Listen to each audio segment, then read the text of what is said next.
What's up, guys? Today I got an amazing episode for you with Polina Pompliano. In this conversation, we talk about why Bitcoin is going up and all the things that the mainstream media is telling you don't actually matter. Who the president is, what's going to happen in the economy, none of it is going to matter, and I'm going to explain to you why. On top of that, we talk about Goldman Sachs and how they've lost their minds. They're predicting a negative real rate of return for the stock market over the next 10 years. That's wrong, and I'll explain that as well. Then we get into Elon Musk, the greatest entrepreneur of our lifetime, how he is doing what he's doing, even though he's being heckled and constantly overseen by so many different regulatory organizations that are just full of bureaucrats that are getting in his way. And then last but not least, we talk about prediction markets, what's going to happen with the presidential election, and why the prediction markets may actually be a little bit more accurate than you think. This conversation is full of different topics. I really look forward to hearing your thoughts, what you agree with, what you don't agree with, and of course, how we can make this better. So please leave comments or reply on Twitter. Here's my latest conversation with Polina Pompliano. All right, Polina, what's the first topic we got today? All right, we got Bitcoin flirting with $70,000 on Monday as a spurt of inflows into exchange-traded funds for the largest digital asset, as well as optimism about the outlook for U.S. regulation-supported sentiment. So the U.S. spot Bitcoin ETFs lured almost $2.4 billion of net inflows in the 6 days through October 18th. It's not going up because of any of that. Is it the election? People are just grasping for straws. No, it's not going up because of the election. It's not going up because the ETF flows. It's going up because it's time to go up. Sideways summer is now officially over, and we go up from here. And so if you go back, you can use 2020 and 2021 as the perfect overlay. People forget that we already had a supply shock earlier this year. The supply shock is that halving. And so in May of 2020 is when that supply shock happened. Bitcoin was trading somewhere around $8,000, $9,000. We then went the whole summer, sideways summer, and nothing happened. Everyone's like, well, is it broken? You know, it's like a meme where they're like with the stick, we're just poking it, like, does it work? And then all of a sudden we got to the end of October and up only, and we went from $10,000 to $64,000 by March. And so in 6 months or less, we went up 600%. Fast forward to 2024, there's a whole bunch of chaos, FTX, nonsense, bear markets, bull markets, interest rates, all of it is noise. What we are watching is we are now going to get the pricing in of that supply shock. When we had the halving, we're pretty much flat to today. Sideways summer happened. The sideways summer is over and we go up from here. And so people will try to attach Bitcoin to all these different narratives. Well, guess what? It doesn't matter. Doesn't matter who the president's going to be, Bitcoin's going up. Doesn't matter what the monetary policy is, Bitcoin's going up. Doesn't matter what happens with the ETFs, Bitcoin's going up. And so Bitcoin is going to go up from here. The question is not whether it's going to go up, it's how much is it going to go up. And the severity of that move is going to be greatly determined by a number of different factors. Obviously, you need more buyers than sellers. You need people to not sell and kind of hold that Bitcoin. There is a public narrative that Trump will be better than Harris for Bitcoin. All those things, they do not impact direction of travel. They impact the severity of the move. And so my guess is that we are going to see over the next 18 months or so, a pretty substantial move in Bitcoin. My only word of caution is do not expect it to be nearly as big on a percentage basis as it has been in the past. And so if you're used to 500, 1,000% move post-halving, maybe you should expect maybe 100 or 200% move, which still is great.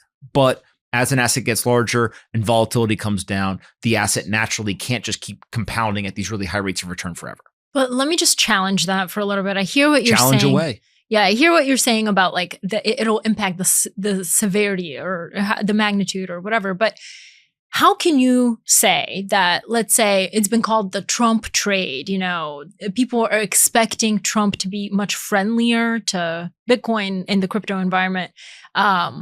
If Harris is too, I think people have said that she's looking to create a regulatory structure.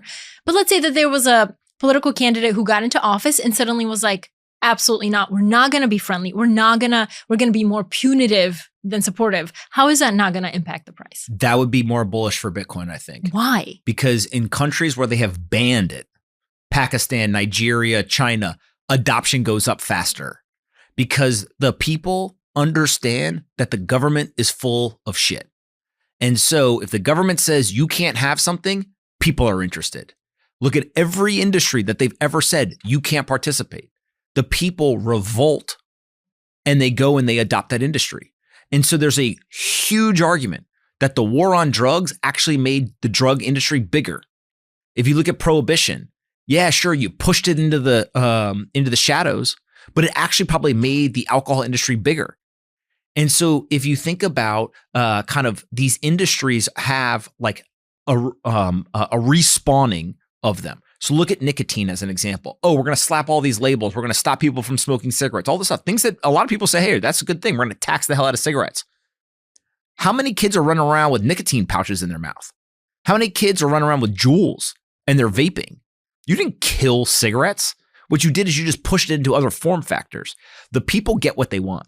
And so if you had somebody come in and say, I'm going to shut down Bitcoin, guess what everyone would do? They'd rally around it and they'd go buy as much Bitcoin as they could before that happened. And they go and they put it in cold storage and the price would skyrocket.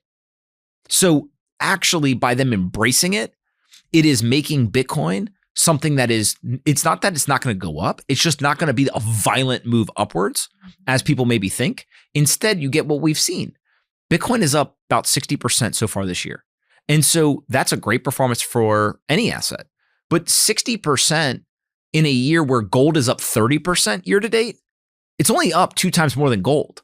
And so you look at that and you say, look, it's not that crazy outperformance of, gold's flat and Bitcoin's up 500%. And so I do think that you've got to kind of contextualize this.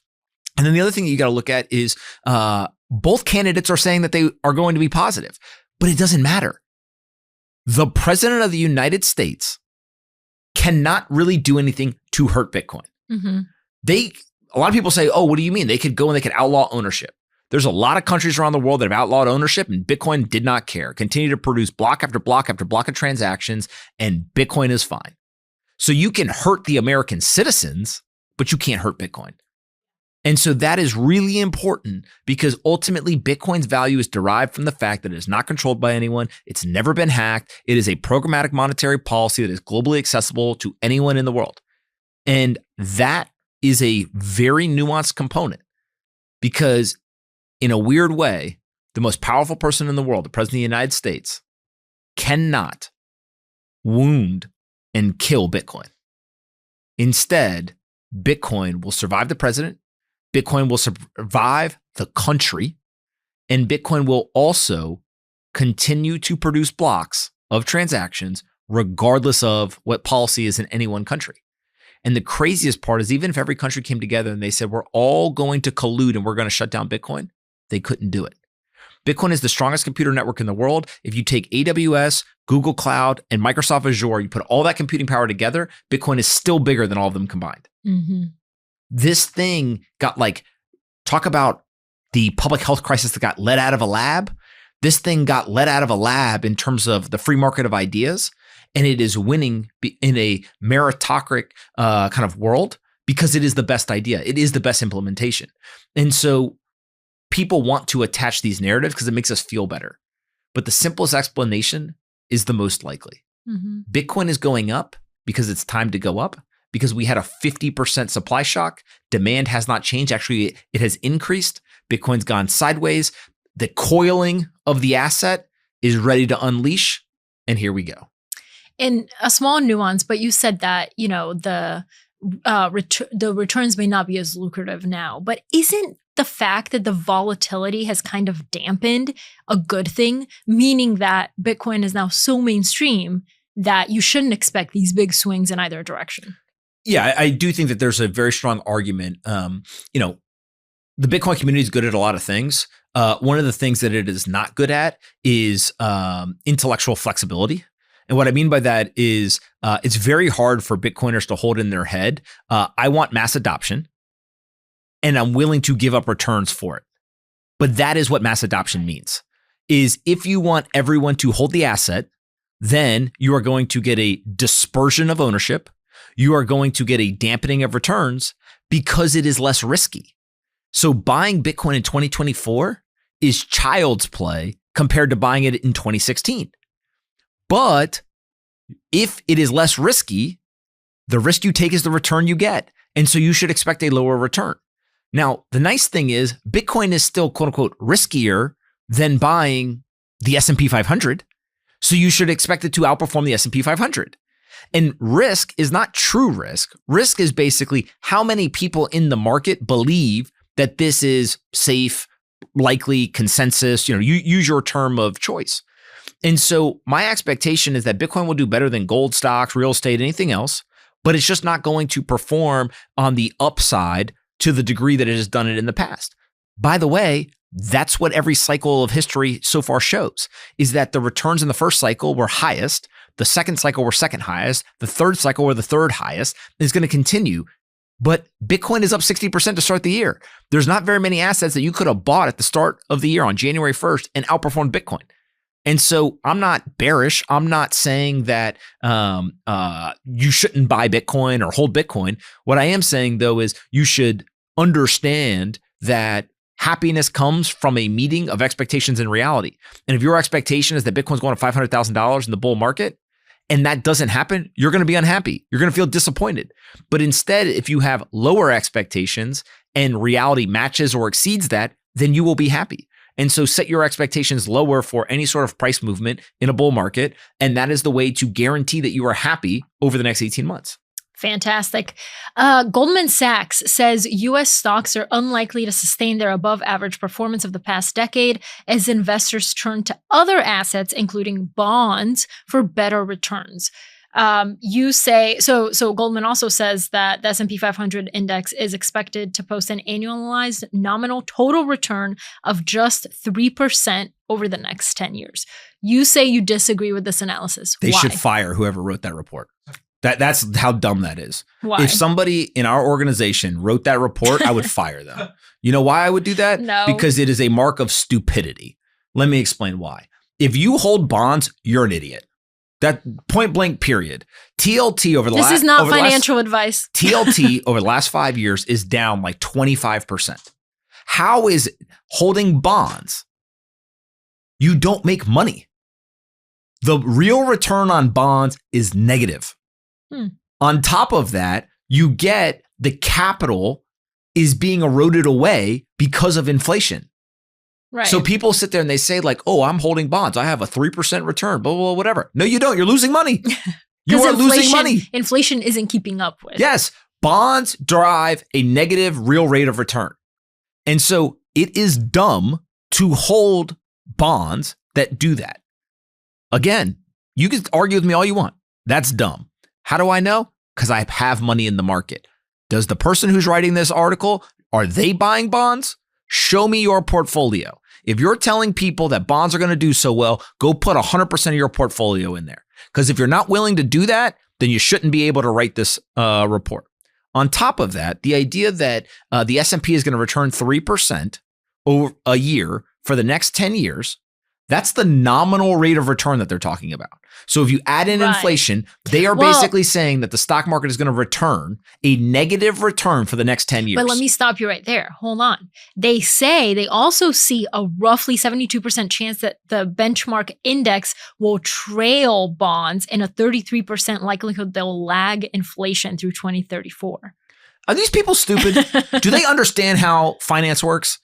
If you have a stock market that is priced in dollars and the dollar is being debased, you can't lag inflation because the inflation pushes the stock prices up. You're the 500 largest companies in the United States. You're the best companies ever created in the history of humans. And they're telling us that they're going to grow at less than 3% a year for the next decade. That's what they're saying. Which means it's a negative real return. These people have lost their minds and they're violating rule number one. Warren Buffett is very fond of saying never bet against America. Goldman Sachs is basically telling people you should bet against America. Well, that's what they're saying. They're saying the S&P 500 is going to deliver a negative real rate of return. So if you as an investor read that and you want to make money, essentially you should bet against America. Yet, you should sell and not lose money because a negative real rate of return means you're going to lose money holding the S&P over the next decade, according to this report. That is dumb. Yet the S&P 500 is on track to outperform the rest of the world in 8 of the last 10 years. The S&P 500 is destroying historical returns and has been for a long time. Why? Because inflation is higher than it historically has been. Earnings are better than it has historically been. These companies are more capital efficient than they've ever been. Think about how efficient some of these companies are. We've never had trillion-dollar companies before. They're still compounding at incredibly high rates of return. One of the most interesting things about some of these companies is that as they get bigger, they grow faster, rather than as they get bigger, they grow slower. And so this idea that somehow the S&P 500, which right now is returning 11% a year, is the latest data. So on average, returning 11% a year, that somehow we now are going to drop to a negative real rate of return for the next decade. Yeah, but it used to be 13% in the last decade. No.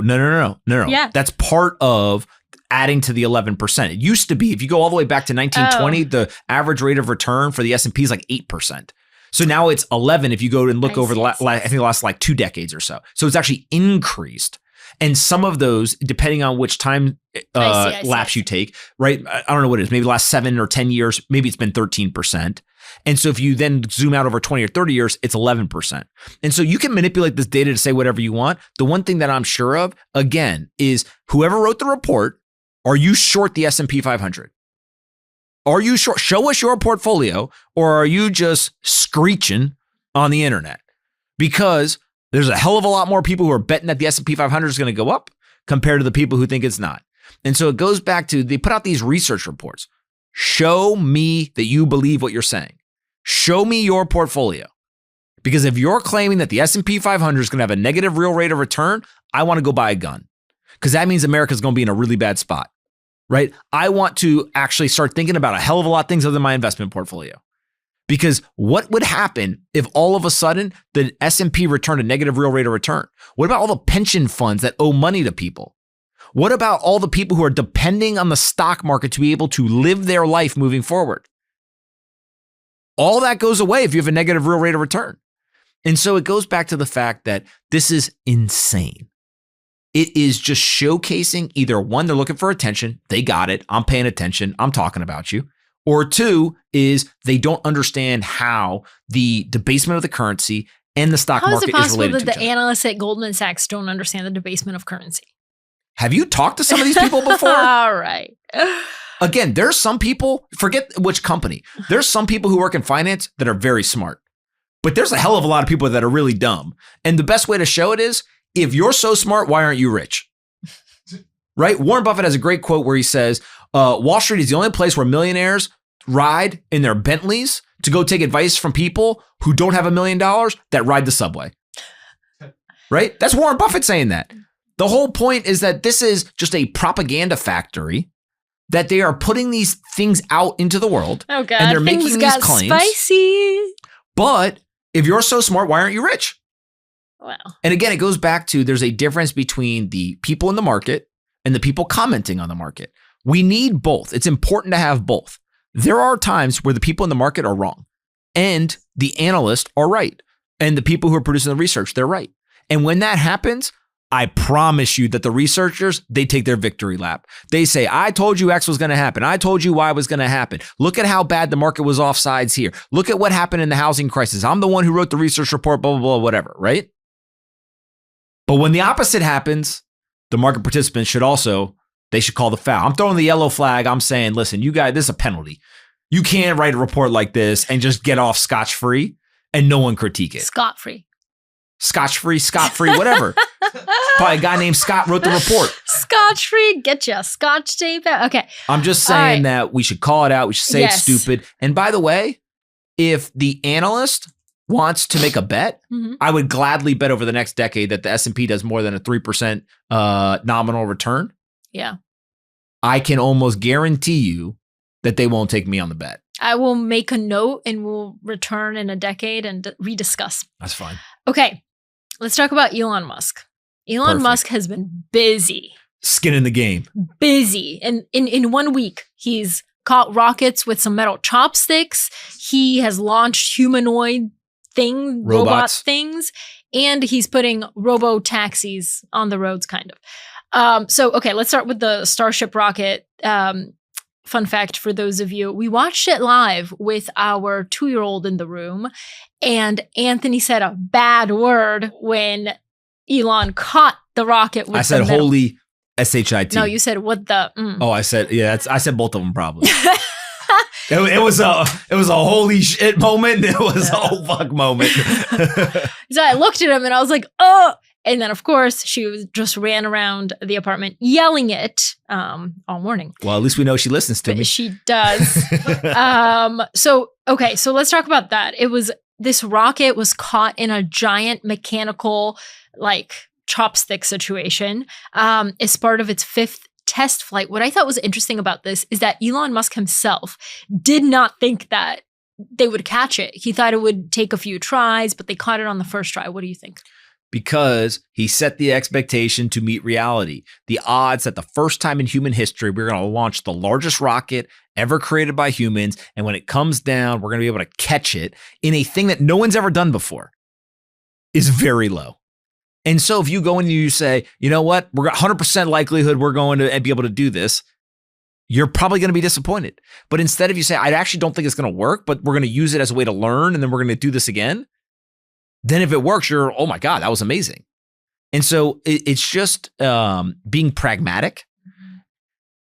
The other thing that I think is really important about this is we need things like this to happen in our country so that young men and women are empowered to dream what is possible. There are so few things that happen on a day-to-day basis where somebody looks at and they objectively say, that was cool. That was impressive. I saw for the first time in a long time, a lot of people on Twitter say something to the effect of, I disagree with Elon Musk's politics. He's a bad guy, but that was cool. I respect that he figured that out, right? Kind of the like, let me caveat all this stuff and then give this guy kudos because you can't deny results. Results are the best resume. And Elon Musk shows up and he's got a long list of results.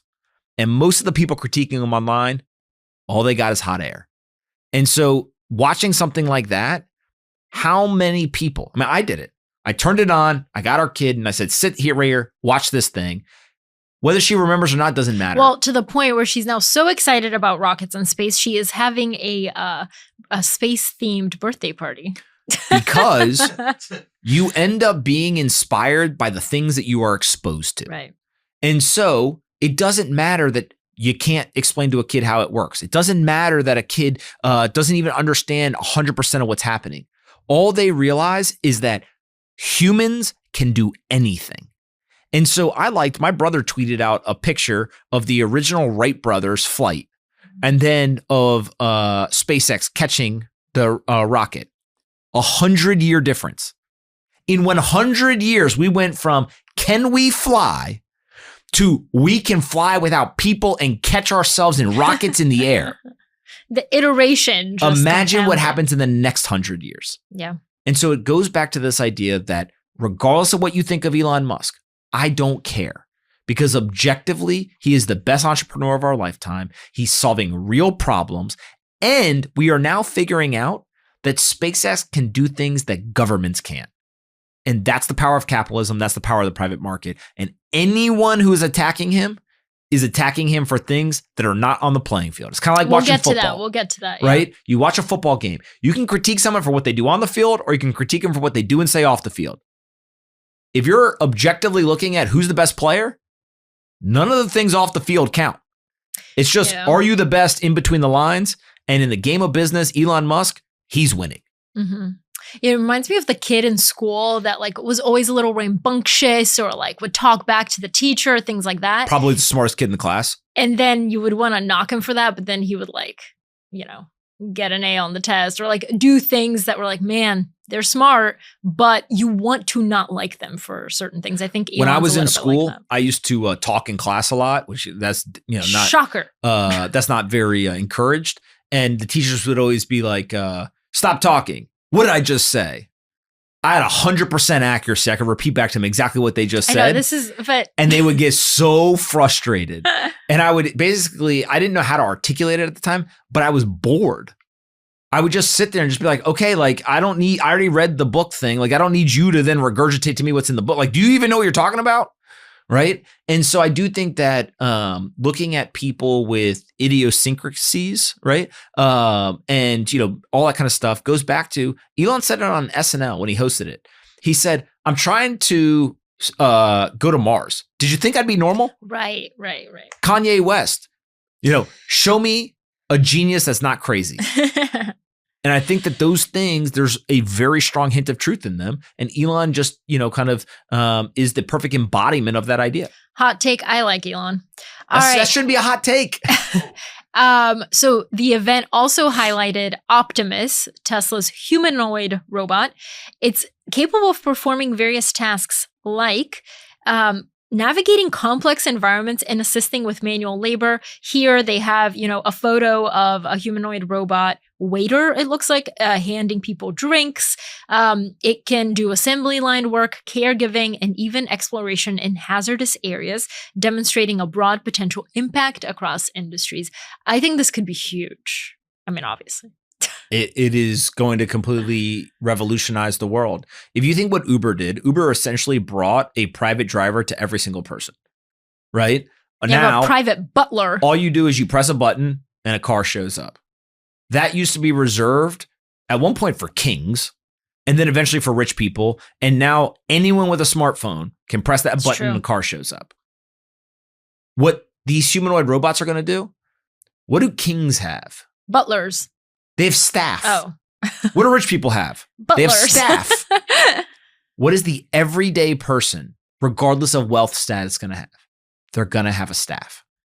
Now, that staff, depending on who you are and what you do on a day-to-day basis, may do different tasks. Mm-hmm. But how many people in America would love for someone to cook, clean, fold laundry, mow the lawn, do all that stuff? Yeah. Everyone would like somebody to do it. But everyone then jumps to, well, how much does it cost? And a lot of people in America can't afford it. But when you automate the work and you can drop the price down lower and lower and lower and lower, eventually it will become cheaper to actually have somebody else do it than for you to try to do it yourself. Could you imagine having a private humanoid chef? Oh, amazing. That's 100% coming. But then it gets into things like this. This is where it becomes really fascinating. Will the setup, the structure, the architecture of homes change? Yeah. Because you need to put the robot somewhere. But you may not need a kitchen in the same way that you need it today. And so there's these ramifications across industries when a piece of technology like this comes out. On top of that, are you going to bring your robot to the grocery store? If you go to your kid's soccer game, does the robot come with you? Does the robot have to wear a seatbelt? Does the robot have to pay taxes? Because Bill Gates thinks that the robot should have to pay taxes. Oh my God.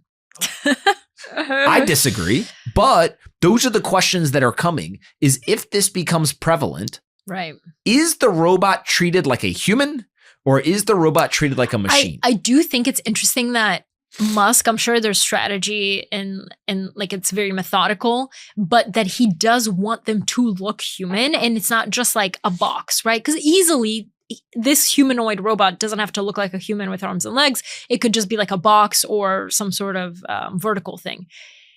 I was talking to a VC once and he told me that he was talking to me about the Roomba in their house. The little self-cleaning robot is just a circle that moves around the floor. But he was like, my kids think of the Roomba almost as a pet because there's something about when something moves, humans tend to anthropomorphize it. I think that's how you pronounce it. They give it a name. They give it a name. They think about it as something with feelings just because it moves. So I wonder and that's just a Roomba. This is a robot that looks like a human. I bet you're going to be nice to it. You're going to treat it almost like a human living thing. I made an investment recently that I'm not ready to talk about yet, but it is in the robotic space. And all I can say is we're coming. I'm super excited about this. I think that it is when people see the demo of what these people have built, they are going to be blown away. And the only thing that I'm going to say is that, have you ever seen a robot unplug itself from the wall and go do what it's supposed to do and come back and plug itself back in? Oh, that scares me, but yeah. These things are going to come alive. They are going to be here and they are going to do tasks for us. And so that is this huge wave of what's coming. People will fight it. People will say, I don't want it. People will say, that sounds scary. But you're going to put it in your house and it's going to do a lot of work for you. And you're going to be happy. One of the only times Anthony has gotten misty-eyed is when we watched a movie where a robot got Chappie. hurt. I already know you're going to say Chappie. A robot got hurt. He couldn't handle it. You couldn't. What was the name of the movie? Was it called Chappie? You watch war movies, and you were upset about the robot getting hurt. Because it was human on robot violence. Cut off his arm, if I remember correctly. Yeah, he did not like that's that. messed up, man. So we had to stop. We didn't finish the movie. Yeah, so I can't watch this. This right. violence like this. This right. robot should just spawn another arm and just smack this human to another planet. Yeah, I think it was called Chappie. Today's episode is brought to you by Gemini. Gemini is a fantastic platform. How do I know? Because I've used it for years. These guys get it. They right now have a special offer where they are offering all eligible new users the opportunity to earn $100 in Bitcoin. That's right, 100 big ones. They're going to give out in Bitcoin if you go and you trade $1,000 in crypto within the first 30 days of signing up. What is Gemini? Gemini builds crypto products that are simple, elegant, and secure. Tyler and Cameron Winklevoss, the billionaire Tyler and Cameron Winklevoss, founded Gemini in 2014 with a security-first mentality and ethos of asking for permission, not forgiveness. They've been pioneers for the crypto industry since day one, and unlike many exchanges, they are available in all 50 US states. Gemini has tools for new and advanced traders. They've got an advanced trading platform called Active Trader, which is where crypto traders go for advanced charting tools, access to over 300 crypto trading pairs, and multiple order types to trade the way you want. Head over to Gemini.com/partners/pomp and start trading with Gemini today to earn $100 in Bitcoin. That's right. Gemini will give you $100 in Bitcoin if you head over to Gemini.com/partners/pomp and you trade $1,000 in crypto within the first 30 days. So Robotaxi. It's a 2-seater vehicle designed for individual or small group transport. No, is this the same? Robovan and Cybercab. There's two different versions.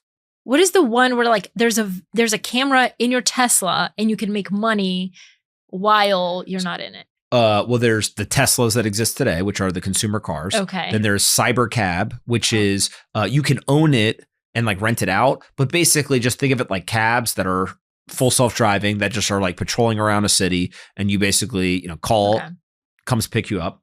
And then there's the Robovan, which is like a 20-seater and can take you different places.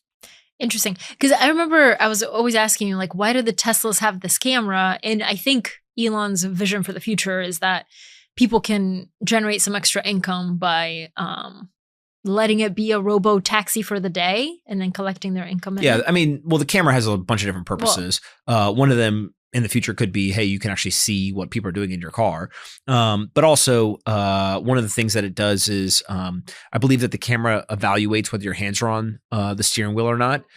So when you turn on full self-driving, if you take your hands off the wheel in some of the cars and some of the versions, the wheel will actually like give you a warning. And if you don't kind of jiggle the wheel a little bit to make sure that it knows that you're back with your hands on the wheel, it will actually shut off the full self-driving. That's like a safety precaution. Okay. All right. So I have one more thing on the Elon topic. California officials cited Elon's antics in rejecting SpaceX's plan to launch more rockets off the Central California coast. So the California Coastal Commission on Thursday rejected the Air Force's plan to give SpaceX permission to launch up to 50 rockets a year from Vandenberg Air Force Base in Santa Barbara County. And listen to the reason. Elon Musk is hopping about the country, spewing and tweeting political falsehoods and attacking FEMA while claiming his desire to help the hurricane victims with free Starlink access to the internet. And that's why they rejected it. Fire them all. right?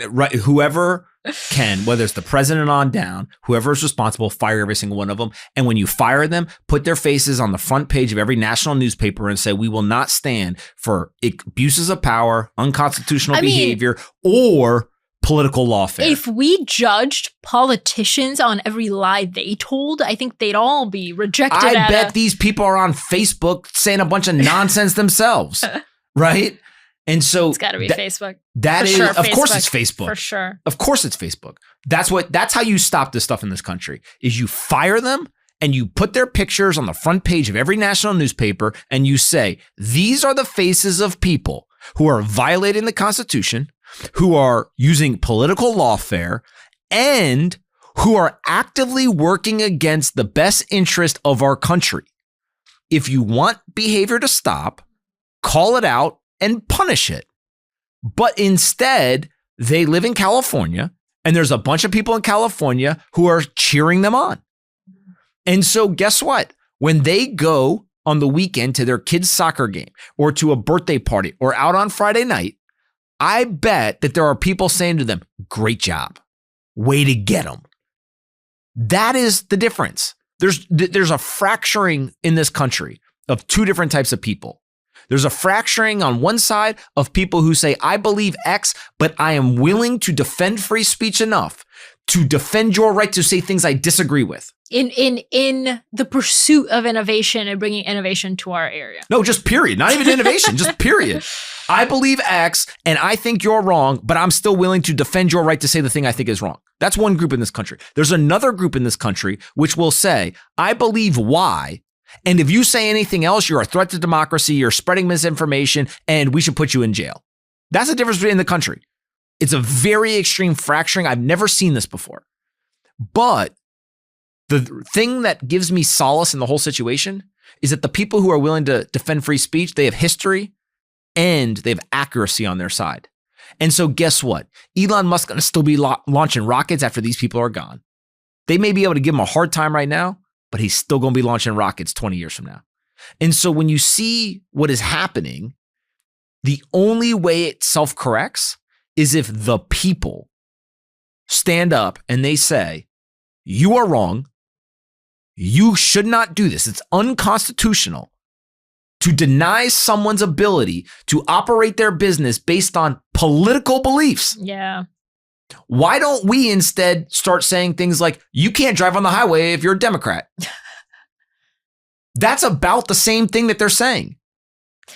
And so obviously driving on the highway, whether you're Republican or Democrat, and not allowing people to do that, use a public good, airspace is a public good. Yeah. Then we would all yell and scream and say, that's unconstitutional. Mm-hmm. People forget, just real quick, how much the government overreached over the last 5 years. Do you remember the guy in New Jersey who had a gym and the government kept telling him to shut down his gym and he said no? And they said, we're going to fine you. I think it was like $10,000 a day. And he said, do it. And he kept his gym open. If I remember correctly, he recently won in court and it was deemed that them shutting him down was unconstitutional. There was something like that, yeah. Right? And so all those people who were cheering the government on to do all that nonsense, they were wrong. He was cleared of more than 80 charges. They charged a man with 80 different things. And you know what? That man, his face should be on the front page of every national newspaper, and they should put him up there. Instead, it's in like as local somebody news. Who believes in the American Constitution and was willing to stand up for those rights, regardless of the personal pain he went through. One of the charges is disturbing the peace. I didn't even know that could be a charge. You get charged with that every day. Well, I was going to say... what? Never mind. Okay. So... Yeah. If you go back and you look at it, people all want to say like, oh, the government has what's in your best interest. No, they don't. They charged this man with 80 different things, and it came out that none of them, they went 0 for 80. All 80 of them they were wrong on. They violated his constitutional right as a business owner in America to operate his business, and he ended up being on the right side of it all. Ian Smith, somebody should buy Ian Smith a shot. How many other things are happening that we don't know about? I saw a graphic recently that had all the investigations that all of Elon Musk's companies are under. It's like alphabet soup. All these different organizations are all investigating. By the way, if he does something wrong, then they should investigate. Actually, this is what I was going to say earlier is I think it's almost like mind-boggling to think the problems that Elon Musk has set out to solve are so just, difficult. It's like an engineering feat, each and every one. It's so hard, rocket science. But he's been doing that and figuring that out with the backdrop of like constant regulatory nightmares. Did you see the SEALs? No. He came out, the government, this is not a joke. The government forced SpaceX to kidnap a SEAL and put headphones on it to test how SEALs actually react to all these noises and all this stuff. Okay. They also, at one point, he told a story that when they launched the rocket and they were going to land it in the water, asked, well, what if it hits a shark? And he said, the odds it hits a shark are like really low. And they're like, but like, what if it does? And so he was like, okay, we'll go figure that out. They came back. And then the next question was like, what happens if we hit a whale? And he was like, are you guys serious right now? Right? But like, that's the stuff that happens. Yeah. And so what it goes back to is, America has a bureaucrat problem, right? Guess what? Bureaucrats don't have anything to do. So they sit around pontificating about bullshit. And then what they do is they take all of that pontification and all that bullshit, and then they bring it to people who are really doing things. And they say, well, what if? And entrepreneurs, you know what they usually say? I'm going to figure out the what ifs of the big stuff, and then I'll figure everything else out. And you know what? It's just surprising that he's been able to do all of that, given that all the roadblocks on the regulatory Imagine someone telling you, I can launch a rocket to space, and then I'm going to bring the rocket back down. I'm going to hit a shark in the water. You would be like, I'll bet my life you can't do that. Right? So it's just stupidity. Yeah. And so it goes back to, there's a fracturing of the country. There's the doers, and then there's the talkers. And if you look at it, unfortunately, we are now seeing the doers say, I have to get more involved in certain aspects of society that I didn't want to get involved in. I don't believe that Elon Musk enjoys going and talking about politics, talking about these stories. I bet that Elon would like to just build his companies. But it's not just a Republican thing. Right? Now what we're starting to see is that actually there's Democrats coming out saying the same stuff. I've seen more Democrats come out and say some version of, I'm trying to do something in the business world and the government is stopping me. How many times has the FTC blocked acquisitions in the tech industry over the last 5 years?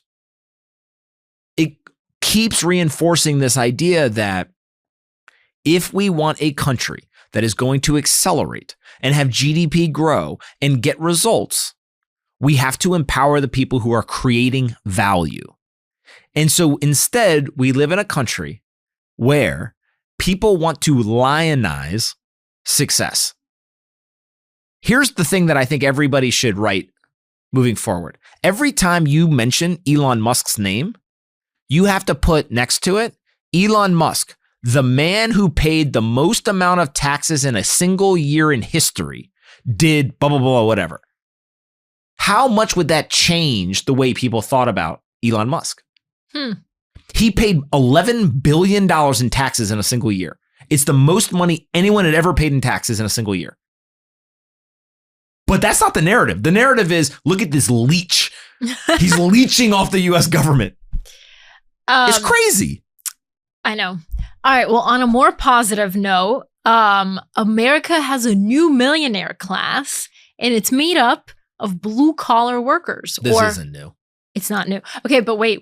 This is good. This is a good thing that it's interesting. Private equity firms across the country have been scooping up home services like HVAC and plumbing and electrical companies, and the growth of these home services marks a major shift away from family operators, because it used to be like a mom and pop shop.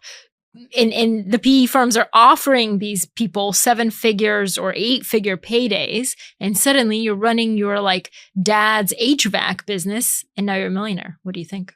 You were already a millionaire before. Inflation. No, the business is worth what it's worth. Right. It was illiquid, but you were still already a millionaire. So this idea of like, oh, the private equity firm made you a millionaire. No, that's not They're what just happened. giving you cash. Yeah, you could convert it to cash, but like you were already a millionaire. That's first of all. Second of all, for decades, people have been, oh, I want to go work at this high-flying finance job. I want to work at this high-flying tech job. Most people in a local community, the richest person runs a small business. They operate something that the community needs. There's restaurateurs, there's construction, there is, various things around HVAC, electricians, all these different kind of trades, small businesses, all that kind of stuff. Like that is the backbone of a local economy. And so you need to get paid. And if you're not good at your job, you go out of business. If you are good at your job, then you make money. And so guess what? It's pretty hard to run a small business for 30 years and not be rich, because you had to build a good enough business to last for 30 years. And then you had 30 years to compound that money. And so I just think that it's always funny. Like people are like, oh, look at these people. It's like, who did you think were the rich people? Well, the Wall Street Journal just got caught. No, and it's not. I actually, I'll go after the researchers publishing nonsense about the stock market returns, but I don't think that the mainstream media gets this wrong necessarily. They're just highlighting a trend. I do think that what you get is probably you get a journalist who wrote the article. And the article, actually, I read the article. It was very good, right? It talks about this idea that the private equity firms, really a private equity trend, they're now rolling up a bunch of these businesses. And then there's somebody else who's testing a bunch of headlines and they make it the new millionaire class, whatever. But like a lot of times what you have to do is you have to separate out the journalist who wrote the article from the headline that is used, because most times the journalist has no say in that headline. He tells the journalist. Well, I'm just clarifying for people. But here's the thing. The reason why I know that is because I was surprised by that. When I first started learning how these mainstream media organizations work, I thought that it's like, it's like a school paper. You write the paper and then you come up with your own title and you send it to the teacher. I mean, you do, but oftentimes it gets changed depending on. So now when I read an article, I judge the reporter on the words in the article, not by the title. And so I think that a lot of people would benefit from doing that. And in this particular case, that the article is very good. I thought it accurately described the trend. It had a lot of data in it and stuff like that. But I don't think the trend is necessarily new. It's just that private equity is now being more aggressive in doing a lot of this. And it's the kind of financialization, that the global approach people are taking. There's a lot more capital going into private equity, venture capital, and alternatives. And so that's exasperating this. And if you have more capital flowing in, the prices of these businesses rise up. And so people can make more money by starting these companies. There's a whole bunch of stuff that is all working together to really drive the value of these companies up. And of course, it's like free PR for these PE companies that are normally heavily criticized by what they do to some of these companies, like load them with debt, etc. But they're using this as a moment to say, one of the PE guys said, you don't need to go to Silicon Valley to have a successful career and entrepreneurial opportunities. You can just have it right at home. Well, I would say that too if I was looking to buy small businesses in local areas. Yeah, of course. All right. Our final topic. Yep. Are prediction markets telling us who will win the election? Yes. Well, prediction markets seem to be all the rage right now. I was talking to somebody in real estate today. He knew all about prediction markets. It's like, what? Yeah. But given that it's political season, all eyes are on the prediction markets. And they seem to be telling us that Donald Trump will win in a landslide. But you say that there may be a big problem. There may be some skewing and manipulation. No, I say the opposite. Oh, yeah. I should read your newsletter. The mainstream media said that they think that the data is manipulated. Oops. I don't. That's what you get when you skim. Don't skim, kids. So let me let me maybe lay out for a second. My personal belief, is my opinion, is Bitcoin is a free market solution to money. I believe that prediction markets are a free market solution to politics. And what do I mean by that? The only way until election night, kind of what the sentiment is and all that is polling. Polling is horrible. In 2016, that's probably the most egregious example in our lifetime. There was this like Trump bump where people would go into the ballot box. They didn't tell any of their friends. It was very taboo. They voted for Trump. When they walked out, they got asked, who did you vote for? And they said one of two things. They either said, I don't want to tell you, or they said, I voted for the other candidate. Yeah, Hillary. And so that Trump bump meant that exit polling was misleading people. And when the numbers started to come in of the actual tallying, Trump ended up surprising people and winning. So that was like a key piece to it. Now, there is polling where people have these proprietary models. There's the Nate Silvers, there's many different media organizations, whatever. They're only as good as the data they get, right? So that's the first thing is, are people actually telling you the data that you need that is accurate to represent that? The second thing is then how do you calculate it? Right now, I just saw one, I think it was Real Clear Politics. Mm-hmm. They came out and they said there's a 93% odds that Donald Trump wins the Electoral College. Not general population, but Electoral College. Well, that's the one that matters, right? Of course. But that was the thought process. So if you go and you look at the prediction markets, the reason why I tell you 93% from that specific one on Electoral College, they're pricing in like a 63% chance that Donald Trump wins. Now, I've previously said two things. The first thing, and I think this is the most important thing for this election, it has to be a landslide.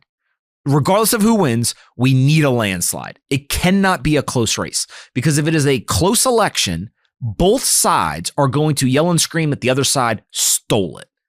And so if we want to avoid the questioning of democracy and of an election, it has to be a landslide. Again, whether you like the right or the left, or you're a complete independent. Why do you think the left would say that, though? They already said it. Who said it? They literally said it after Trump won in 2016. Everyone forgets. Hillary Clinton literally said Russia stole the election. They manipulated the election. Again, I'm an independent. I'm not caught in any of this tribalism stuff. Actually, I do remember Hillary waited to concede. Of course. By the way, what has happened in this country is that because the media is controlled by one side of the political aisle, they yell and scream about all this stuff. They both do it.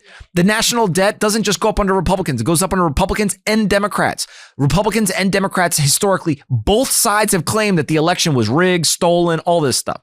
I'm not saying that I agree with either side. I'm just saying that as an external observer, as an independent, I see two political factions that are arguing with each other, and they're both claiming at different times that the election was stolen. So if we want to avoid that, we need an absolute landslide, because if we get the landslide, then what will happen is it'll be too overwhelming for whichever the losing side is to claim that, right? Now, is it ever a landslide though? Usually not. Now, before I go any further, if you think anything that I've said is inaccurate, please go Google it. This is not me. I'm scared. All I am saying is that, and by the way, if I'm wrong, I want someone to tell me. Right? This is what I spend a lot of my day doing, is trying to understand, try to go find the source information, try to go find. The first time that I heard that a Democrat had claimed that the election was rigged, the friend who told me that, I thought he was lying. I went and I Googled it. I found the thing. I watched the clip. I said, ooh, I did that. That's shocking to me. But it was true. And so going to find the information, do the homework. Don't trust me. Go do the homework. Go learn for yourself. Think independently. But landslide is important. The second thing is, I know, and we've talked about this before, a ton of registered Democrats who are saying publicly or to us, I can't vote for the far left leaning policies. They're not talking about candidates. They're just saying, I live in a city that we use those policies and it is bad. It didn't work. Yeah, I mean. And so let me caveat one other side of this. Those same people will say a whole bunch of, frankly, kind of nasty things about Trump. Yeah. And then they will say, but I'm going to hold my nose and vote for him. And so. Hold my nose. Two things can be true. You can not like the person, which we could debate all day long whether you should or not or whatever, right? But you could not like the person. And also, you can vote for the policies. And I think that is, again, very anecdotal, but conversations with people across the country that I have that are friends that are, and again, I don't talk to a lot of people over the age of 50. I don't talk to a lot of people that are under 25, but kind of in that demographic, I don't have a single friend who is registered as a Republican who says I'm voting the other way.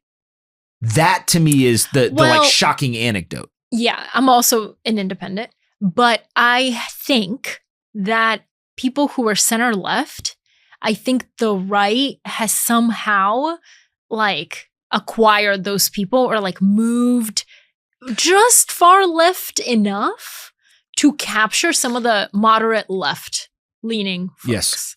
Versus I think that at some point, I mean, like parties shift all the time. I think at some point the left has kind of become less the party of the working class person and more of like the elites. And now the right is back to the Donald Trump was at McDonald's. He had the steelworker. Hold on a second. He had the steelworker hat on, right? He is going into these communities and that are blue collar communities. And what they are saying, right? Again, this is on Polina knows this. When something happens, I turn on CNN, I flip to MSNBC, I flip to Fox News, and I rotate them. I want to see what they're all saying. I am shocked at how many times in the last 30 days I've turned on CNN. You would think it was Fox News. Yeah, I saw that. I was surprised too. Because I used to work at CNN, guys. Like, I was just like, wait, what? Let me check to make sure I'm actually watching CNN. I mean, but I think that is what's starting to happen is that you're getting these people who are saying to themselves, again, it's not actually, everyone wants to make it a political thing. I don't think that that's really what we're talking about here. What I think people are saying is, I want to be safe, I want to be economically secure, and I want to feel like the future is brighter than the past.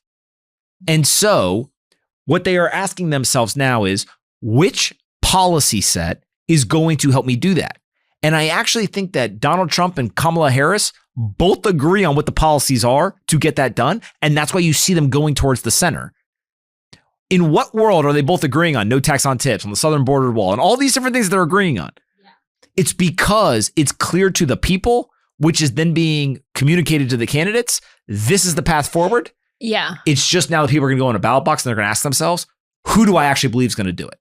Neither candidate is true working class, but they're trying to appeal to those people. And like we just said, a lot of the new millionaires are blue collar business people. So it's very interesting to see how they vote, because I think a lot of those people vote with their business in mind first. It goes back to the guy in New Jersey who says, there's a public health crisis. I run a gym. We make people healthy here. Free American citizens are voluntarily choosing to come to my business of establishment. And you, the government, are telling me that me as a free citizen and them as a free citizen cannot do business together. Kick rocks. And that feeling, I think, is just rushing through the country. And again, what you are going to see is, I think that more so than any election that I've paid attention to, you also are going to see people who vote one way, Republican or Democrat, in the presidential election, and they're going to pick people down the ballot that may be on opposite sides of the aisle. So like what we're getting, hopefully, is a little bit more critical thinking, where people are starting to say to themselves, I previously identified as X or Y party, but now what I'm going to do is I'm going to start evaluating the policies, the topics, who these people are, because we have access to more information. I remember the first time I ever voted, you go in the ballot box, I don't know, maybe you know 4 of the races, but like you're voting in a state, there's like, the local city, this, whatever. And you're like, it's so important. I don't even know who these people are. Yeah. Right. I know the 3 big races, but I don't know who the least popular, smallest election. And people they're like, oh, you should always be educated. Name one person who isn't involved in politics, who walks into that ballot box, and let's say there's 12 races, and they could tell you the policies of all 24 candidates. They can't. Of course not. All right. On that note, see you guys next week. Thanks, everyone. What's up, guys? I hope you're enjoying this episode, but I got a quick message for you. I just released my very first book. It's called How to Live an Extraordinary Life. In this book, there are 65 life lessons that I've picked up over the years. These lessons will teach you about money, investing, relationships, work, health, happiness, and much more. In this book, I wrote letters to each one of my children, and I tried to share those life lessons with them. If you pick up this book, there's 3 things that I can promise you. The first is that it is very concise. The audiobook is is only 3 hours. You can listen to it on a long drive or on a rainy afternoon. The second thing is that you're going to learn something. It's worth the price of admission just for the lessons themselves. And then the third thing is it will make you think more deeply about your life and how you try to live it. So go pick up How to Live an Extraordinary Life today. It's a quick read. It's very impactful. It's very concise, and it would mean the world to me for the support. Go check it out today on Amazon, Barnes & Noble, or wherever you buy your books. Hardcover, audiobook, it all works. Thank you so much for the support, and I'd love to hear what you think about the new book.